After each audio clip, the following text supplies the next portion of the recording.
हाय दोस्तों, गायत्री द्विवेदी लोकगीत में आपका स्वागत है। आप लोग कैसे हो? आशा करती हूँ आप लोग जहाँ हैं स्वस्थ हैं, मस्त हैं, अपने अपने काम में व्यस्त हैं। तो दोस्तों, मैं आप लोगों के पास सामने एक सोहर गीत का उठान लेके आई हूँ। आप लोगों को जैसा लगे कमेंट में जरूर बताइएगा, फुल वॉच करके सुनिएगा दोस्तों, और बहुत ही अच्छा लगेगा।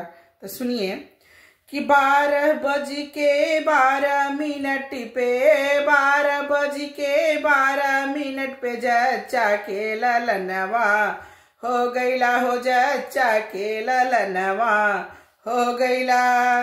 मुट्ठी बानी बबुआ अख मिल मिलावई, मुट्ठी बानी बबुआ अख मिल मिलावई, एक सुंदर ललनवा हो गईला, हो एक सुंदर ललनवा हो गईला।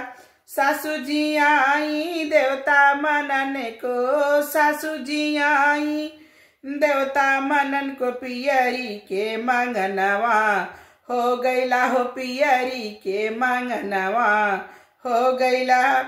पियरी लेत सासू झगड़ा न करिहा, पियरी लेत सासू झगड़ा न करिया, मोर सुंदर सजन चाबी ले गईले, हो मोर सुंदर सजन चाबी ले गईले।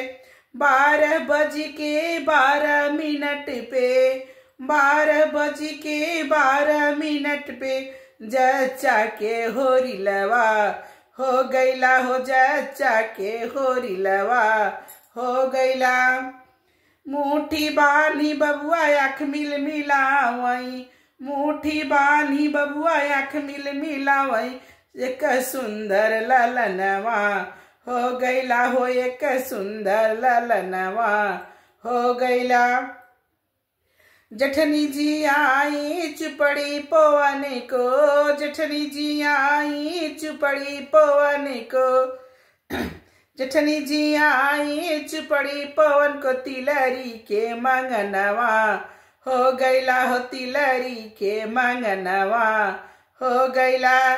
तिलरी लेत जठनी झगड़ा न करिहा, तिलरी लेत जठनी झगड़ा न करिया, मोर सुंदर सजन चाबी ले गईले, मोर सुंदर सजन चाबी ले गईले। कि 12:12 पे 12:12 पे जच्चा के ललनवा हो गईला, हो जच्चा के ललनवा हो गईला। मुट्ठी बानी बबुआ अख मिल मिलावई, मुट्ठी बानी बबुआ अख मिल मिलावई, एक सुंदर ललनवा हो गईला। ननदी जी आई कजला रचन के, ननदी जी आई कजला रचन के, कंगना के मंगनवा हो गईला, हो कंगना के मंगनवा हो गईला।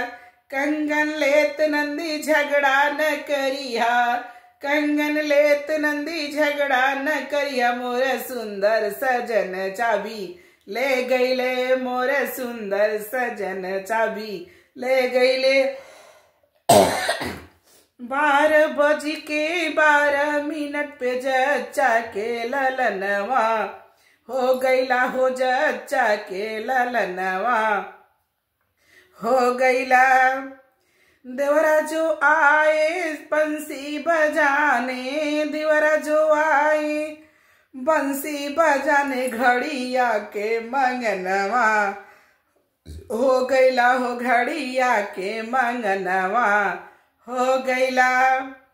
घड़िया लेत देवरू झगड़ा न करिहा, घड़िया लेत देवरू झगड़ा न करिया, मोर सुंदर सजन चाबी ले गईले, मोर सुंदर सजन चाबी ले गईले। 12:12 पे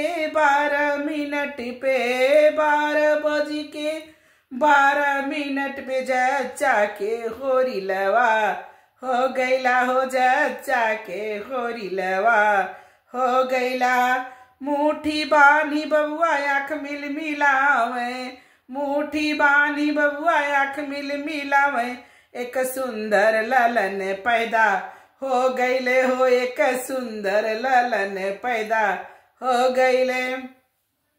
छोटी जो आई चुपड़ी पोवाने, छोटी जो आई सौरी पोताने, अरे तिलरी के मंगनवा हो गईला हो झलवा के मंगनवा हो गईला।